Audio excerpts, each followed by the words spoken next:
Que diz aqui o problema? Vamos fazer mais um? Coragem, coragem, coragem. Vamos lá. Que diz aqui o problema? Uma cachoeira tem uma altura de 320 metros. Desprezando a resistência do ar e adotando o G igual a 10, ou seja, mas que é importante, né? Desprezando a resistência do ar, ou seja, não tem nenhuma força impedindo, né, que esse objeto caia livremente. E aqui a gravidade igual a 10, analise e identifique a seguir a velocidade da água na base da cachoeira, né. Aí você já deve lembrar o quê? Queda livre, né. Então é isso mesmo, tá, queda livre vem na tua cabeça, e se é queda livre, que movimento que é? É movimento uniformemente variado. Se é movimento uniformemente variado, nós sabemos que a aceleração é constante, e que nesse caso, o que faz o objeto cair, no caso a água, é quem? É a própria gravidade, né. Então, a aceleração aqui no caso vai ser a gravidade aqui em questão. Então, eu imaginando aqui uma porção aqui de água, essa porção de água ela vai cair, e a pergunta do problema é com que velocidade essa porção de água toca aqui o chão, né? Ou seja, né? Então, conforme o objeto vai bater aqui no chão, ele vai apresentar uma velocidade final. E a pergunta é essa, né? Com que velocidade aí ele vai bater aqui no chão, tá? E aí, o que que a gente pode fazer, o que que a gente vamos admitir aqui no caso? Bom, eu vou admitir que no caso, que o objeto ele partiu, do repouso, né, então imagina, a velocidade inicial aqui dessa massa de água no começo, era zero, né, e aí ela vai, né, cair aí uma altura, né, no caso a altura ele nos deu, a altura ele falou que vale quanto? 320, né, então a altura aqui é 320, e aí ele quer saber esse Vzinho aqui final.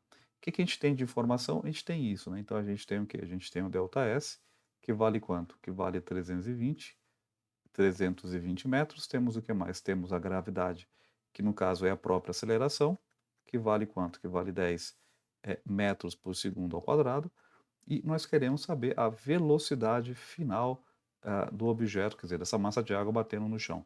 Observe que em momento nenhum ele fala de tempo, né, então aqui não tem tempo. E aí, meu velho, se você já lembrou que associou a coisa, bom, é move.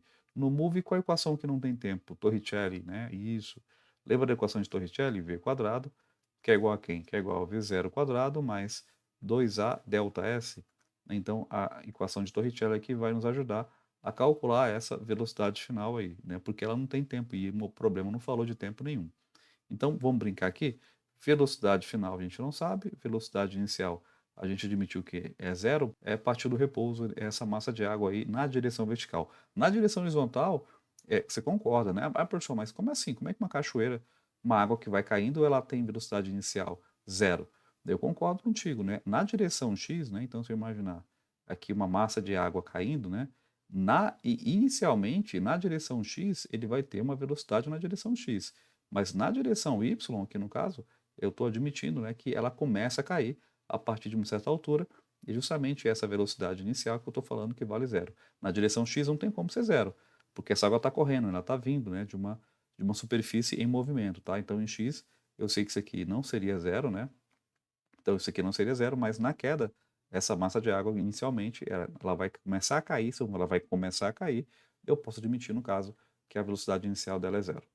Bom, feito essa ressalva, né, continuando aqui a brincadeira, duas vezes a aceleração, no caso, é a própria gravidade, né, admitindo, a gente lembra que a gente tem que sempre orientar a direção da gravidade, bom, a favor da gravidade, eu vou falar que é positivo, isso é importante colocar, então aqui fica positivo mesmo. O ΔS, quanto que ele caiu? Ele caiu 320 metros, né, então coloca lá. Então, v quadrado, né, velocidade final ao quadrado vai ficar como, né? Aqui dá zero, né? Então 2 vezes 10 dá 20, 20 vezes isso vai dar quanto? Vai dar 6.400. Então 6.400. Aí aquela brincadeira matemática, como é que a gente tira esse quadrado aqui de uma variável? A gente eleva a raiz quadrada nos dois lados, né? Tanto de um quanto do outro. A gente sabe que esse 2 cancela com esse expoente 2, sobrando só quem? Sobrando só a velocidade, que a gente quer saber, só o v. E sabemos que quanto que é a raiz quadrada de 6.400, ou se você lembrar, qual que é a raiz quadrada de 64? É 8, 8 vezes 8, quanto que dá? 64. Então 8 vezes 8 é 64. Então aqui no caso vai ficar quanto? Vai ficar 80. Né? Então 80 metros por segundo, aqui no caso é a nossa velocidade final. O que dá aqui a alternativa? Qualquer alternativa D de dado. Bacaninha? Legal, né? É isso.